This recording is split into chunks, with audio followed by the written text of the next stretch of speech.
ఈరోజు మన హిందూపురం అసెంబ్లీ పరిధిలో ఉన్నటువంటి ప్రభుత్వ ఆసుపత్రికి వైద్యాలయాన్ని ఈరోజు సందర్శించడం జరిగింది. ఇక్కడ ప్రధానంగా ఉన్నటువంటి అంశం ఏంటనంటే ఒక నిర్లక్ష్యం. రోజుకి 800 మంది అవుట్ పేషెంట్స్ ఉంటారు ప్రతిరోజు. ఇంకా కొద్దిగా ఎక్కువ వ్యాధులు లేకపోతే అంటువ్యాధులు లేకపోతే ఇన్ఫెక్షన్స్ వల్ల ఇంకా సంఖ్య 1000 నుండి 1200కు కూడా పెరిగే ప్రమాదం ఉంది. ఈ నేపథ్యంలో ఇక్కడ ఒకే డాక్టర్ గారు 800 మందిని రోజుకి చూడడం అంటే దాని యొక్క పరిస్థితి ఎలా ఉంటుందో ఆలోచన చేయండి. ఇప్పుడే డాక్టర్లతో మాట్లాడడం జరిగింది, వైద్యులతోటి.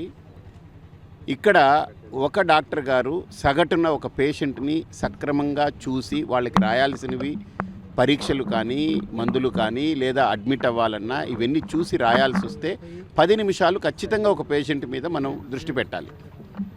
అలాంటిది ఒక డాక్టర్ గారు ఒక గంటలో 6 కంటే ఎక్కువ చూడలేరు. పోనీ ఎక్కువ ఇంకొద్దిగా ఎక్స్పీరియన్స్ తోటి ఒక 8 మందిని చూసినా 10 గంటల సేపు ఒక డాక్టర్ గారు పనిచేస్తే 80 మంది మాత్రమే అవుతారు. కానీ 800 మంది పేషెంట్లని ఏ రకంగా ఒక డాక్టర్ గారు ఇక్కడ న్యాయం చేయగలరు? మొట్టమొదటి కొరత ఎవరూ పట్టించుకోవట్లేదు. అలాంటిది హాస్పిటల్లో 800 మంది రోగులు ఏ పరిస్థితిలో ఉంటారు? ప్రభుత్వ వైద్యాలయం, దీనికి దేవాలయము వైద్యాలయము అని ఆలయం అని పేరు పెట్టామంటే ఇక్కడికి వస్తే ఎక్కడా ఎవరు ఏమీ చేయలేనటువంటి మా కష్టాన్ని ఇక్కడ డాక్టర్లు తొలగించగలరని వస్తే డాక్టర్లే ఇక్కడ లేనప్పుడు వాళ్ళ కష్టాలు ఎవరికి చెప్పుకుంటారు? అంతేకాదు ఈ హాస్పిటల్లో, ఈ ప్రభుత్వ ఆసుపత్రిలో సిటీ స్కాన్ అనేటువంటిది చాలా అత్యంత ఖరీదైనటువంటి పరికరాన్ని ఇక్కడ పెట్టారు. కానీ దాన్ని మెయింటెనెన్స్ లేకుండా, దాన్ని ప్రతినిత్యము దాన్ని చూసుకునేటువంటి వసతి లేకుండా అది మూలన పడిపోయి 6 సంవత్సరాలు అయిపోయింది. కనీసం దాన్ని పట్టించుకునే నాదులు లేడు. తాళాలు వేసి పెట్టేశారు, దాన్ని మూసేసి పెట్టేశారు, అది పనిచేయట్లేదు. ఎవరికైనా ఇక్కడ ప్రతి వ్యక్తికి ఇక్కడికి వచ్చిన వాళ్ళకి సిటీ స్కాన్ చేయాలంటే మళ్ళీ బయటికి వెళ్ళాలి. అది సగటున ఒక పేదవాడిపైన సామాన్యుడిపైన 2500 నుంచి 4000 వరకు ఖర్చు అవుతుంది. హాస్పిటల్లో 3 రోజులుగా కరెంటు లేక, డయాలసిస్ సెక్షన్లో సరైనటువంటి వసతి లేక నిన్ననే ఒక పేషెంట్ చనిపోవడం జరిగింది. డాక్టర్ల యొక్క అందుబాటులో లేకపోవడం, డాక్టర్ల యొక్క కొరత, ఉన్న తక్కువపాటి డాక్టర్ల మీద అధిక ఒత్తిడి, అధిక శ్రమ. నాకు తెలిసి ఈ డాక్టర్లు కనుక ఇలాగనే వెళ్తే వీళ్ళు పేషెంట్లే ఇక్కడే జాయిన్ అయిపోవాల్సిన పరిస్థితి వస్తుంది.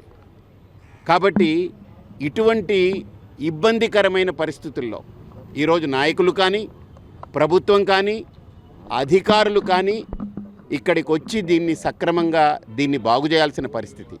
కాబట్టి ప్రభుత్వ ఆసుపత్రి యొక్క వైనం ఇలా ఉంది. సప్తపదిలో భాగంగా నా 2వ అడుగు ఖచ్చితంగా ఇక్కడ గెలిచి వచ్చిన తర్వాత ఈ హాస్పిటల్ని ఏ రకంగా ఒక అభివృద్ధి పదంలో మనం తీసుకెళ్ళగలం, ఇక్కడ పూర్తి నిఘా పెట్టాలి. నాకు అనిపిస్తుంది ఇక్కడ ఒక నాయకుడు 5 సంవత్సరాల కాలం ఇక్కడే కనుక వెచ్చించగలిగితే, ప్రధాన భాగం ఇక్కడే వెచ్చించగలిగితే ప్రతి సమస్యకి పరిష్కారం చిటికల మీద జరుగుతుంది.